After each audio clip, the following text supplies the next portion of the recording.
You leave a conversation feeling smaller and you can't explain why. Nothing was said outright. No insult, no raised voice.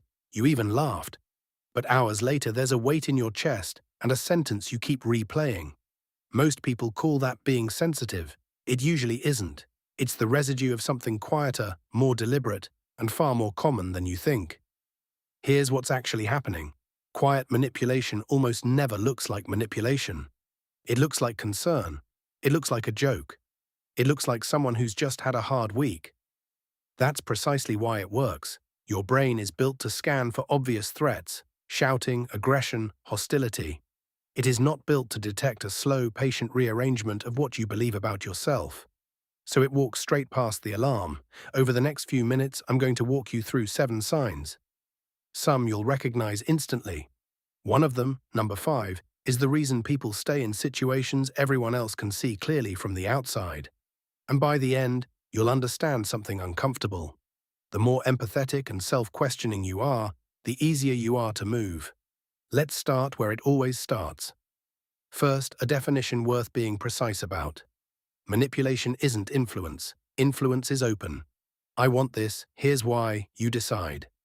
Manipulation hides the ask. It works by changing how you feel about yourself until the decision seems to be your own idea.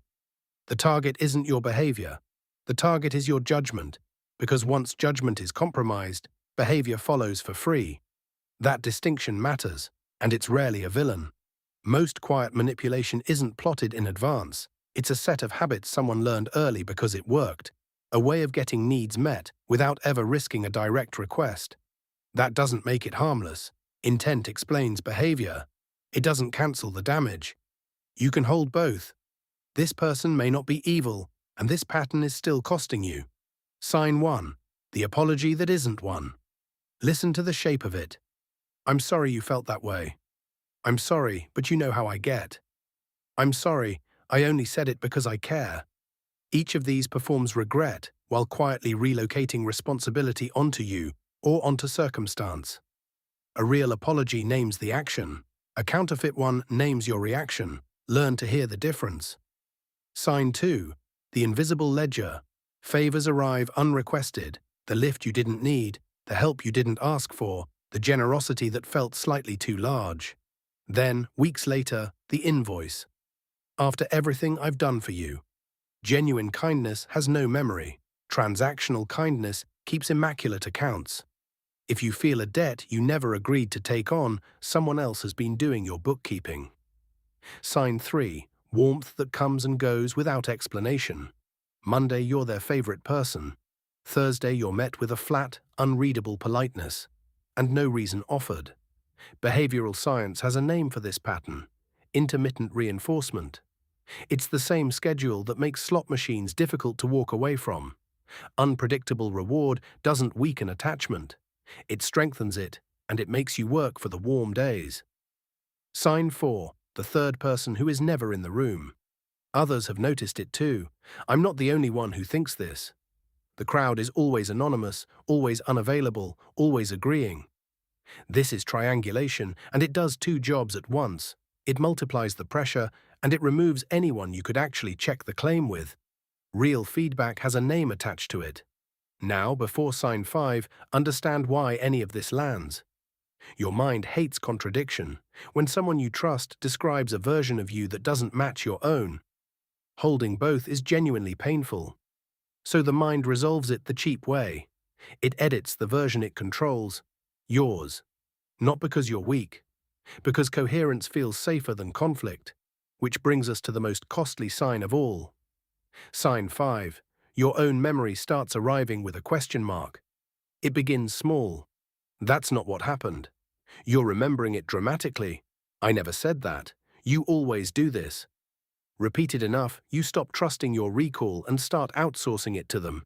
This is the real prize. Once someone becomes the authority on your past, they no longer need to win arguments. They simply define the record.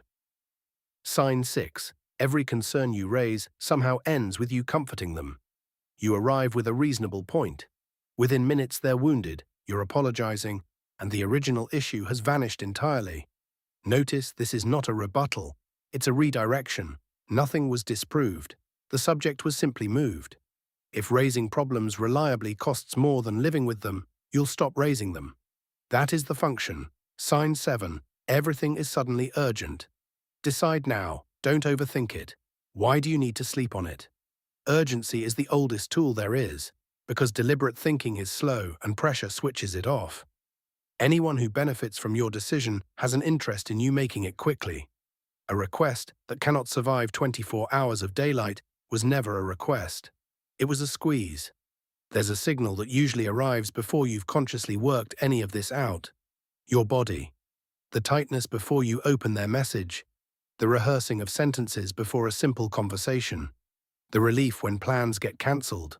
You may not have language for the pattern yet, but your nervous system has been keeping accurate notes for months. It is not being dramatic, it's reporting. Read the report. And here's the uncomfortable part I promised.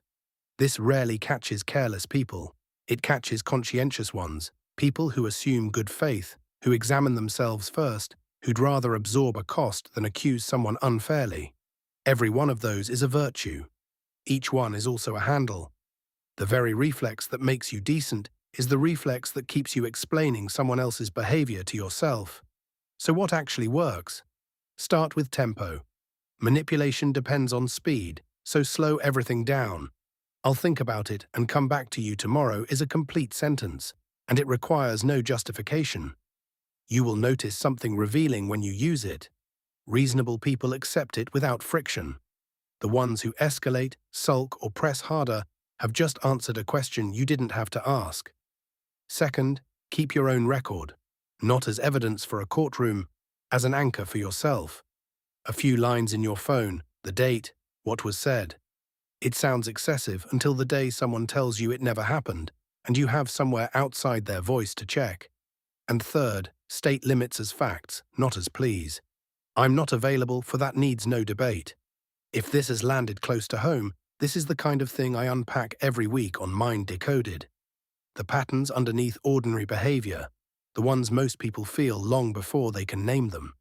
The link to the blog is in the description below, and subscribing to the channel means the next one finds you automatically. No pressure, it'll be there when you want it. So quickly, the apology that blames your reaction. The favour that becomes a debt. Warmth on an unpredictable schedule. The anonymous crowd who agrees. Your memory being quietly rewritten. Concerns that end with you apologizing. And urgency that removes your thinking time. One of these can be a bad week. 3 or more, repeating with the same person, is not a mood, it's a method. And if you take one thing from today, take this. You are allowed to trust your own account of your life. Noticing a pattern isn't paranoia, it's literacy. Subscribe to Mind Decoded. Every week we decode human psychology, behavior, and the patterns most people never notice. I'll see you in the next one. Thank you for spending these minutes here. Take care of yourself.